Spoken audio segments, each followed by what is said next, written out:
हे राम।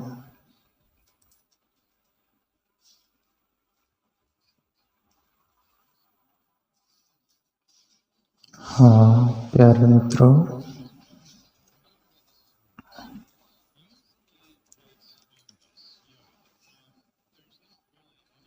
जैसे हम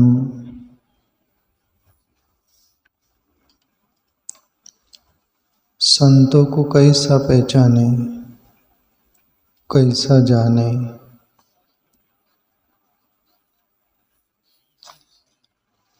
वेशभूषा से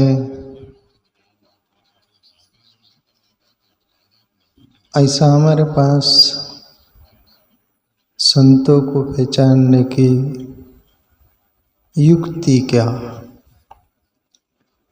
जिसको बोलते हैं कि थर्मामीटर जैसा क्या।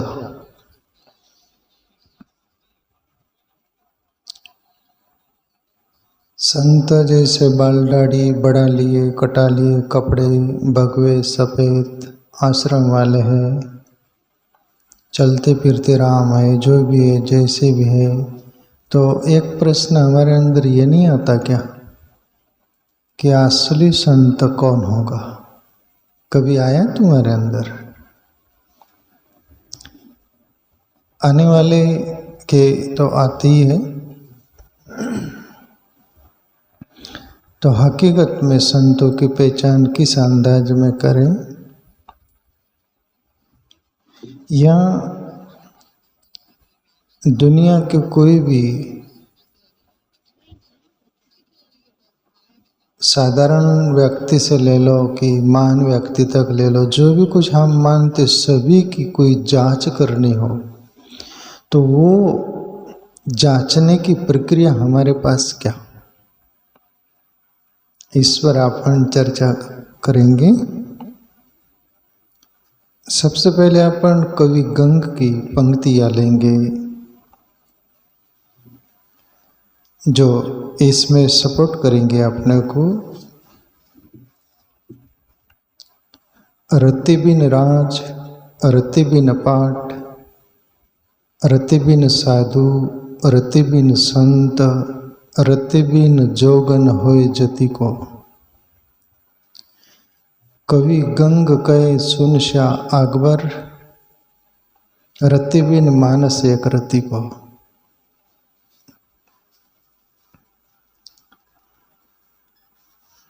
कि कवि गंग बोले रति बिन राज, राजा के प्रति भी बोले, रति बिन पाठ, हम कोई भी पाठ करते अभ्यास करते हैं उसके प्रति भी बोले। रति बिन साधु, साधु के प्रति भी बोले। रति बिन संत, संत के प्रति भी बोले। रति बिन जोगन होय जति को, जोग यानी योगी के प्रति भी बोले, जति सती के प्रति भी बोले। और यहाँ तक बोले कवि गंग कई सुनशा अकबर, अकबर बादशाह के मेल में कवि गंग कभी कभी कविता सुनाते थे। बादशाह ने बोला था कवि गंग से कि बोलो कुछ सुनाओ, तब की बात है ये। पर अपन सबके जिंदगी के लिए काम आने वाली बात है प्यारे मित्रों। और एक नापने का, जांचने का थर्मामीटर खुद ब खुद अपन ही जांच लेना।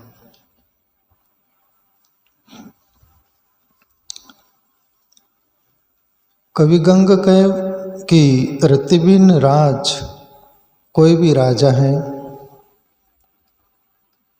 राजा के राज्य में रति नहीं है, वो रुचि नहीं है, वो शांति, वो आनंद, वो भाईचारा, वो प्रेम सब कुछ नहीं है,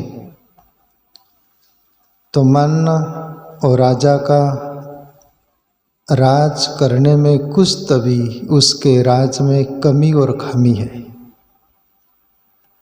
वरना उस राजा के राज में हम रहते हैं तो हमें एक शांति, जैसे प्रभु श्री राम भी राजा के राजा बोला गया ना, उनके राज्य में सब सुख शांति से रहते थे, ऐसा आता है वर्णन। तो कोई भी राजा होगा उसके राज्य में यदि शांति है, सब कुछ रतिपूर्ण है, तो मानना वो राजा का राज भी सही और वो राजा भी सही। रतिबिन पाठ कोई भी हम अभ्यास कर रहे हैं, अभ्यास करते करते उसमें यदि हमारी रुचि नहीं है, रति नहीं है, तो वह अभ्यास भी फीका लगेगा। उसमें रुचि खुद को भी नहीं है तो दूसरों को भी नहीं आने वाली। उसमें रुचि होगी तो ही रति होगी, सुनने वाले को भी और वो जो पाठ कर रहे हैं उसको भी। रतिबिन साधु, कोई भी साधु है साधना कर रहा है और उसके साधना में यदि उसको रुचि नहीं है तो उसकी साधना में रति नहीं आ सकती। जैसे एक साधारण कॉमन बात नहीं बोलते, अरे हम वहाँ गए कोई रति नहीं, वहाँ बोलते ना, कोई रति नहीं, यानी कोई रति रुचि नहीं, कोई वो आभा नहीं वहाँ, वो शांति नहीं वहाँ, वो अणु नहीं वहाँ, वो हमें छुए नहीं। चौथी बात बोली रतिबिन संत। कोई भी संत हो जिसके पास आप जाते हो और वहाँ पर आपको शांति महसूस न होती हो, आपके अंदर जो प्रश्न खड़े हैं, प्रश्न है कुछ, उसका उत्तर न मिलता हो, ऑटोमेटिक खुद ब खुद भी और प्रश्न करो तब भी, और उनके सानिध्य में जाने से ही वो शांति महसूस हो, तुम सब भूल जाओ कि हम और कोई दुनिया में आ गए और ऐसे सानिध्य में आ गए कि जहाँ पर कुछ तभी दिल को छू रहा है।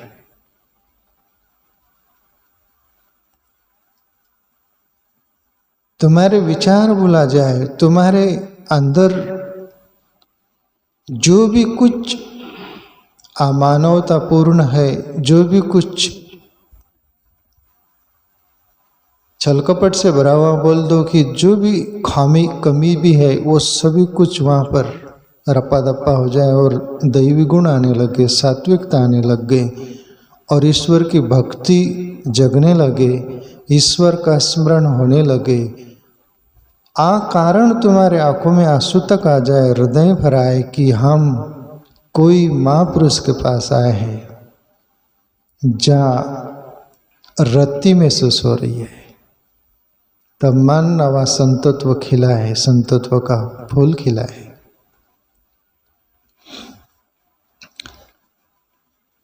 रतिबिन जोगन होय जति को, योगी हो, ध्यान साधना कर रहा हो और उसकी ध्यान साधना में यदि उसको खुद ब खुद रुचि नहीं है उसमें, तो वो योग पक नहीं सकता उसका, इसलिए उसका वो योगीपना फीका लगेगा। कोई जति है, सती है, उसमें वास्तविक तात्विक सात्विक सतीत्व जतित्व नहीं है, तो जतित्व सतीत्व फीका लगेगा। अभी इसको जांचने के लिए आपके पास रति की प्रतीति हम कैसे जांचे, इस पर मैं एक दृष्टांत देता हूँ। मैं कहीं पढ़ा था स्वामी राम सुखदास जी की बुक में,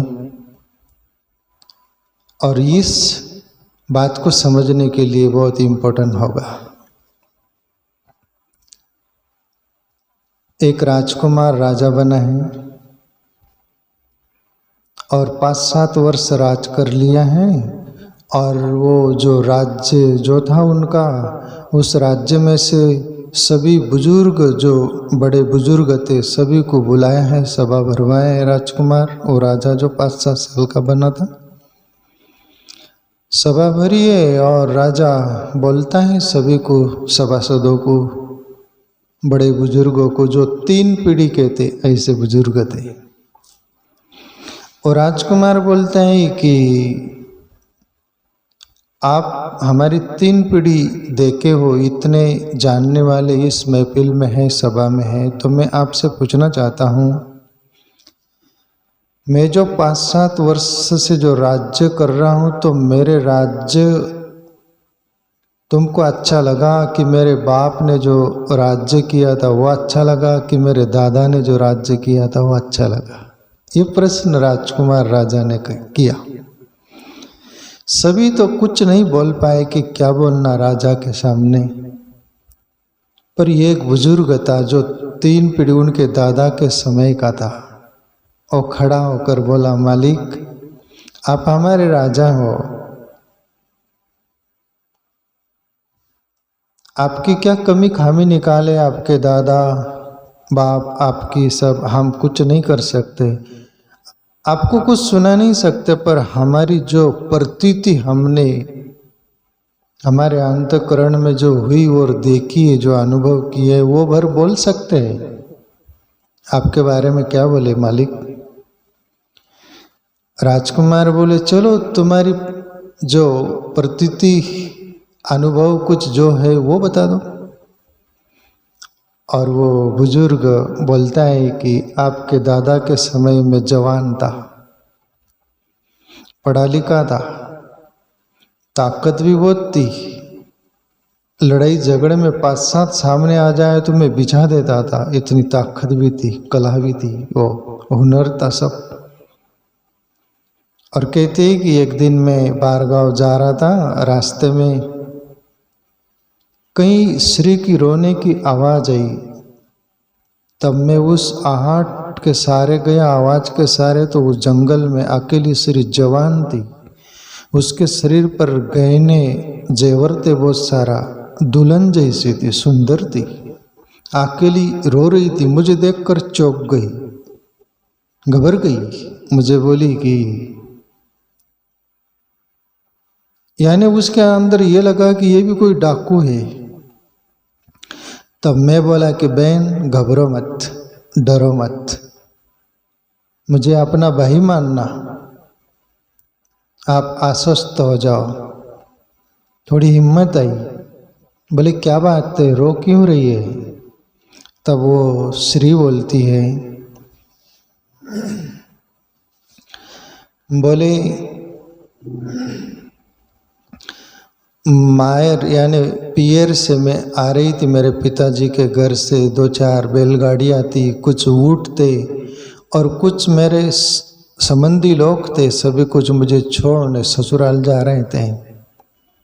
रास्ते में डाकुओं की टोली आ गई और हाथापाई हो गई हमारे संबंधियों के साथ।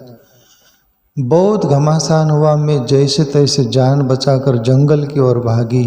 अब उनका क्या हुआ क्या नहीं हुआ मुझे मालूम नहीं, बोले, पर मैं अब अकेली हूँ, मेरे माँ बाप का घर भी छूटा, मेरे ससुराल का गांव कहीं पास में ही हो सकता है, पर मुझे कुछ सूझ नहीं रहा, मैं कहाँ जाऊँ, क्या करूँ, मुझे कुछ सूझ नहीं रहा, इसलिए मैं रो रही हूँ। वो बोले, बहन घबरो मत, आपके ससुर का नाम क्या? वो सब कुछ पूछते, गांव का नाम पूछते। तो बोले, मैं उस समय उनके ससुर को जाना करता था, जानता था उस नाम से, और मैं उस बहन को लेकर उनके ससुराल पहुंचा। दिन डूब गया था, रात अंधेरी हो रही थी, वो बहुत घबरा रहे थे कि एक जवान हमारी बहू, जिसके शरीर पर गहने गाटे हैं, सब कुछ, क्या हुआ होगा क्या नहीं, पर वो सही सलामत आते देखकर बहुत खुश हुए वो।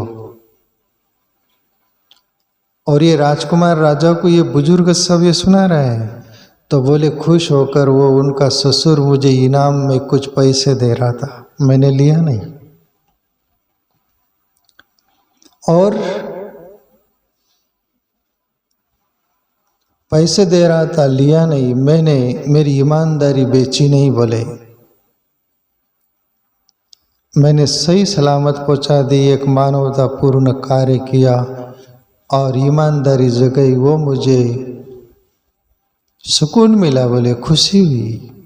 आपके दादा के समय ऐसा मैंने महसूस किया, मुझे प्रतीति हुई। बोले फिर आपका बाप का राज आया, तब मैं व्यापार करता था, मेरे व्यापार में टोटा हो गया। तब मेरे अंदर ये विचार आने लग गई कि वो स्त्री अकेली थी, जवान थी, गहने गाटे थे, जेवर थे, सब कुछ सुंदर थी, और एक थप्पड़ मारता सभी छीन लेता। तो आज ये जो मुझे फापा मारना पड़ रहा, वो नहीं मारना पड़ रहा होता, मैं उसको लूट तो भी लेता। ऐसा करके आपके बाप के राज्य में मुझे ऐसे विचार आए। बोले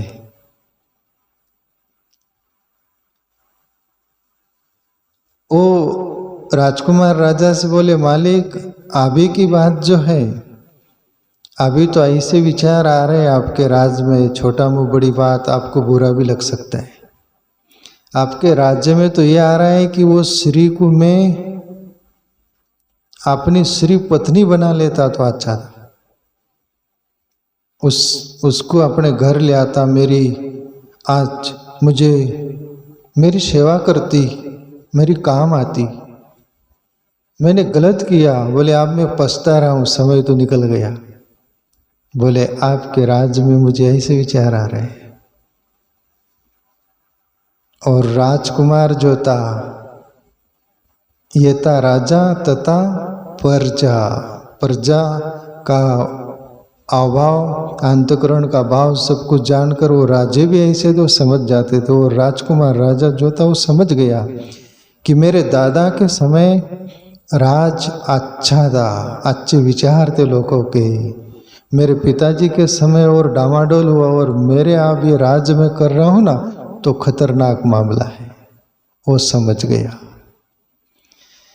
अभी ये बात कहने के पीछे तात्पर्य ये है प्यारे मित्रों कि तुम कोई भी क्षेत्र में हो, तुम्हारी छाप लोगों पर गिरेंगी। तुम जो हो, जैसे हो, वो लोगों पर छाप गिरेंगी। अब जैसे उनका दादा अच्छा था, सज्जन कुछ था, तो ये आदमी जवान था, फिर भी सुमति सही रही ना, सब बराबर, तो वहाँ अच्छा व्यवहार हुआ ना। उसका बाप का थोड़ा डामाडोल राज्य चल रहा था, वहाँ पर भी थोड़ा बिगड़ा ना, आधा 50%। इसके समय पूरा ही मन खराब हो गया।